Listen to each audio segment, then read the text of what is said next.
In this lesson, we're going to learn how to write an algebraic equation so that we can solve the algebraic equation. So let's go over what we need to do when we're writing an algebraic equation. Well, the first thing is, and the most important thing is, of course, you have to read the problem. The second time you read it, you want to go ahead and look at it and find the key values. And you want to make sure you circle those key values. And then underline the information that describes those values. So that way you know what those numbers mean. Another thing you want to do is model the problem. And where modeling can mean a picture with labels. It could be some type of pictograph. It could be a table of values. But something that helps you kind of generate some ideas about what the problem is trying to help you determine. So then you want to go ahead and identify what value you're trying to solve for. What's the missing information that you need? Okay, your unknown. Then you want to define your variable. So remember the statement that you use to define your variable, you would go ahead and say, we're trying to figure out what's the probability of it's going to rain today. So maybe we want to use P for probability. So we would say P is the probability of rain today. Okay, so we're telling people that when I get this solution for P, P is going to represent this. It may not be the answer to the question, but that's what P is going to be representing. Okay, and then we go back and we have to answer the problem because sometimes solving the equation doesn't necessarily answer the problem, but it might be part of answering the problem. And we got to make sure that the answer makes sense. Okay, because if I'm trying to figure out the probability of rain and I'm talking about something that's, when I end up with like a negative number, well, that would not be possible because you can't have a probability that's negative. So let's try a problem. Okay, so in the States, they like to have parking lots like this. So let's say we're designing our parking lot. In this case, it's Mari that's doing it. And she's going to be designing it so it has angled parking spots. So we like angled parking spots in the States because it makes it a little easier to park in them. So she determined that the angle that she needs for this design is that the parking lot needs the obtuse angle of the spot to be 115 degrees. And then she needs the angle that's adjacent to it to be some other angle measure. So we got to figure out what is the adjacent angle. So now we have to think of a little bit we know about geometry. Well, we learned that in geometry, when we have a line, we know that that is what's called a linear pair. And linear angles that are linear pairs add up to what? Hopefully you figured out that linear pairs, remember, make a straight angle. Straight angles measure 180, and that's right. So the two angles have to add up to 180. So I know that this angle 1 plus angle 2 equals 180. So drawing my picture, I know that this angle and the 115 all together, I could do a little arc and I could say, make 180. That could be my picture. I could do a model like this. Something that kind of gets me generating some ideas about it. Now, what is it I'm missing? I'm missing the measure of the angle that's labeled x. So I'm going to put x equals the measure of the adjacent angle, because that's what the problem is asking me to find, and that's the one I need. So now I'm going to go ahead and try and solve this. So now I know that it has to be the definition of a linear pair is it's two angles that form a straight line. And linear angles that are linear pair are always supplementary. So I know that supplementary means angles add up to 180. So if I know that the two angles add up to 180, then I know that my adjacent angle to the 115 degree angle, and notice I don't use a degree sign, adds up to exactly 180. So now I'm going to use my inverse operations. My inverse of adding 115 is to subtract 115. And 115 minus 115 is 0. And 180 minus 115 is 65. X plus 0 from the identity property gives me x. So that gives me x is 65. Now, in the meaning of the problem, remember I'm trying to figure out what exactly the measure of the adjacent angle is in the next parking spot. So this is the solution to my equation, but it's not the answer to the problem. So now I want to go ahead and I want to answer the problem. So my question is for this is the measure of the adjacent angle. So now I want to have to say that the adjacent has an angle measure of 65 degrees. And that's where I would go ahead and put my degree sign. Okay, so it's summertime and Miss Shannon decides, to paint one of her living room walls in her house as an accent wall. Yeah, kind of crazy like that. And so she went to Home Depot and she got Frost Wind. Okay, it's a lovely little shade of blue. Give it a little color, But, being a math teacher, you would think she would do the math first, but nah. Why? It's always on a whim. So she goes ahead and she buys a gallon of paint, and it says it'll cover 300 square feet. So I really don't have a ladder that's tall enough to go all the way to the ceiling, but I'll get one later because I'm going to borrow it from the neighbor. But, for right now, I just, I'm going to start doing what I can. So I'm hoping I have enough paint. So the can says it's going to cover 300 square feet, and I know that the wall is 18 feet long, and I have to do 2 coats. So I got to do it twice. Okay, so I need to know what's the tallest that my wall can be that's going to allow me to have enough paint for those 2 coats. Okay, so now let's go back and read it again. Okay, so first sentence, Miss Shannon decided to paint one of her living room walls as an accent wall. Well, most walls are rectangular, so that's kind of good information, so I know I'm looking at a rectangle. I bought 1 gallon of paint, so I know I only have 1 gallon. It's not really important what color it is or that it was at Home Depot. I'm not sure if I have enough paint. Well, so that means the problem's going to help me make a decision. The can says it will cover 300 square feet, so I know there's something significant about this 300, and that's the units for it, and that's going to be something about how much paint, like the maximum amount of coverage the paint will use, okay? She knows that the wall is 18 feet long, and I need to do 2 coats. Okay, so 2 coats. And if you don't know what coats means, that means I have to paint it twice. So I got to cover the whole wall once, and then I got to cover it again. Otherwise, it kind of doesn't look really nice. Okay, so then the question we're trying to figure out is, we got to try and figure out so that's like the number I'm trying to figure out. The tallest that the wall can be. Okay. And would allow enough paint for the 2 coats. Okay, so I'm going to start with a picture. Not the picture of the painter, but just a picture of a rectangle. Okay, so what do we know?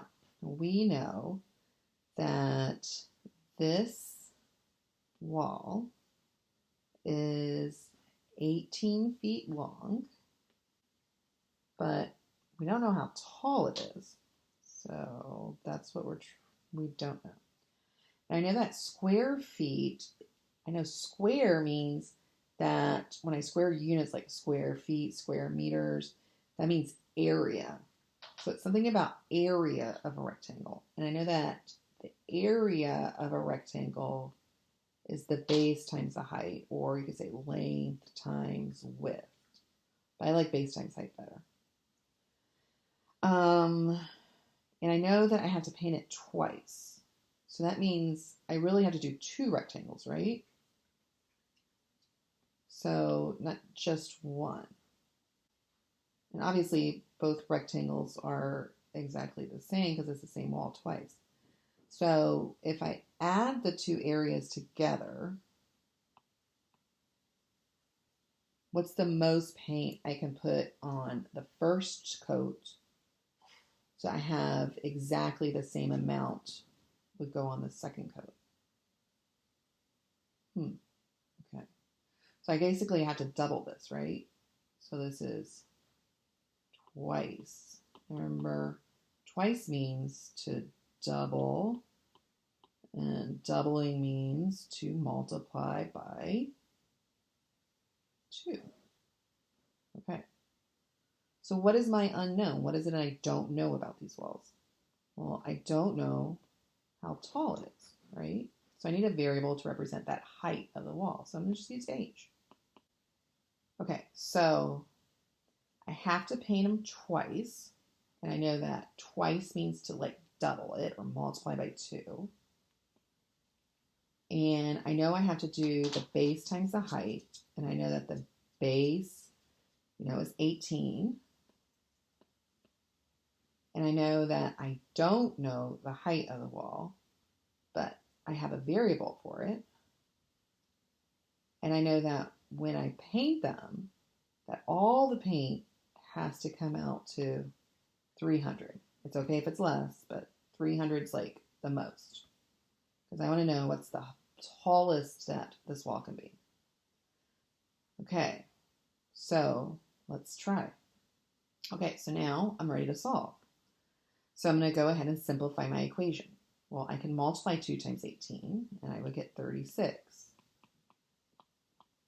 So now I have 36 times the height is 300. And so now I'm ready to do the inverse of multiplying by 36, which is to divide. So I would divide by 36. And I'm not going to get an exact number, and that's okay.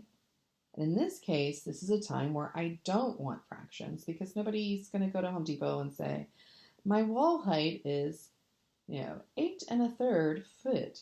No, it's going to be, I would say it's about 8.3 feet. So, and I'm even going to put a bar over it. So I would say it's about, so I'm using that little squiggly equal sign symbol, 8.3 feet. So that means that's about the tallest. So if my ceiling height, or the height of my wall is 8 feet, I'm okay. I'll have enough. But guess what? I don't think I'm going to have enough paint. Okay, so taking a break from geometry for a moment. A lot of people need part-time jobs when they go to college because they want a little extra money. So Sienna here, she got a part-time job working for a catering company. Catering companies are great in college because a lot of the work is at night or on the weekends when you have time. So she got her job and it pays $11.25 per hour. So she wants to know how many hours per month she's going to need to work in order to meet her goal of earning $750. And it says round your answer to the nearest tens place. Okay, so let's see. So let's try and make a table and see if we can kind of come up with what we need to do here. So we know that when we're reading it, she got a part-time job working in the catering company to help her with college expenses. Okay, nothing important there. Just it's a job. She gets paid $11.25 per hour. So I see this as a number, and what's telling us that's important because it's how much she's getting paid per hour. It says how many hours per month she needs to work in order to meet her goal of earning $750. And then this is some directions about what to do after. Okay, so what we don't know is the hours per month. but we know how much she's going to get paid. Okay, so we know that she's going to work for a number of hours and then she's going to get paid, right? So we got hours and then we have pay. So let's say that she doesn't work. How much money does she make? So let's say that she doesn't work at all. How much does she get paid? Hopefully you realize she makes nothing. So now let's say she works 1 hour. How much is she going to get paid? Yeah, because she's making $11.25 per hour. So she'll get paid $11.25. Of course, there's taxes and everything, but that's for next year. Okay, so now it's hour 2. She's worked 2 hours. How much is she going to make? She's going to earn another $11.25. So $11.25 plus $11.25 makes $22.50. So if she worked 3 hours, she's going to make another $11.25. So now we're going to have $33.75. So what are we doing each time that we add one more hour? Is we're adding $11.25. So if I'm adding $11.25 over and over and over again, what's the math shortcut for that? Multiplying. So we're multiplying the number of hours by $11.25, and that's giving us her pay. So our equation would look like our hourly rate times the number of hours. Let's define our equation, or our variable, excuse me. H equals number of hours worked. Now, her goal is to get to $750 in a month. So we want this amount of pay to equal $750. So now we can go ahead and solve for H. So what's the inverse of multiplying by $11.25? Dividing. So when we go ahead and we do that, we get 66.666666. So we're rounding to the tens place though. So we get the number of hours is 66, and the 6 on the right of the first 6 after the decimal tells us to round it to a 7. And so that means she is going to have to work about 66 7/10 hours per month. Okay, back to geometry for a little bit. Okay, so problems, we're going to do 3 problems, and they're going to get a little bit harder each one. So first problem. Okay, we have a picture, so we already have a model on this one, and it just says solve for x. Now, I see a straight line, so if I see a straight line, what do I know about those 3 angles adding up to each other? It should add up to 180. So this time it's 3 of them. So my equation would be 64 plus x plus 37 equals 180. Now remember, when solving an equation, your first step is to make sure it's simplified. So are there any like terms? There are, because the constants can be added together. So 64 plus 37 makes 101. And now I would go ahead and subtract 101 from each side. And now I have that x, my missing angle measure, is exactly 79 degrees. So, and then we double check. 79 plus 64 plus 37. And that gives me 180. So I know it's correct. Okay, so this one says an angle is 3 times the measure of its complement. What are the measures of each of the angles? So we're talking about an angle, and it says it's 3 times the measure of its complement. And it says, what are the measures of each of the angles? Okay, so if it's talking about an angle and its complement, that means there's 2 angles. So it's 2 angles. The word complement is the root word of something. So do you remember which it goes with? Okay, hopefully you remembered it's complementary. And if you remember from our vocabulary, complementary angles add up to 90 degrees. So that means we have two angles that make a right angle or 90-degree angle. And this is what we know, that one of them is 3 times the measure, okay, of the other, which is its complement. And so they have to add up to 90 because they're complementary. So if we knew the smaller angle, then we would know the other one because we know that they add up to 90. So we need a variable that represents the smaller angle. So we'll go ahead and we'll use A, the complement. And so that means this one has to be 3 times it. And so I know that my equation has to show that the sum of the two angles is 90. So now, remember, first step is to simplify. 3a plus 1a, because remember the hidden coefficient there is 1, is 4a. And now the inverse of multiplying by 4 is 2. Divide by 4. So that gives me A is 22 and a half. And now I'm not done because it says, what are the measures of each of the angles? So I know that A is 22 and a half, and that's my complementary angle. So I know that one angle is 22 and a half degrees, and then the other angle is 3 times 22 and a half degrees. And that's going to give me 3 times 22 and a half is going to give me 67 and a half. So that would be 67, oops, can't write, 0.5 degrees.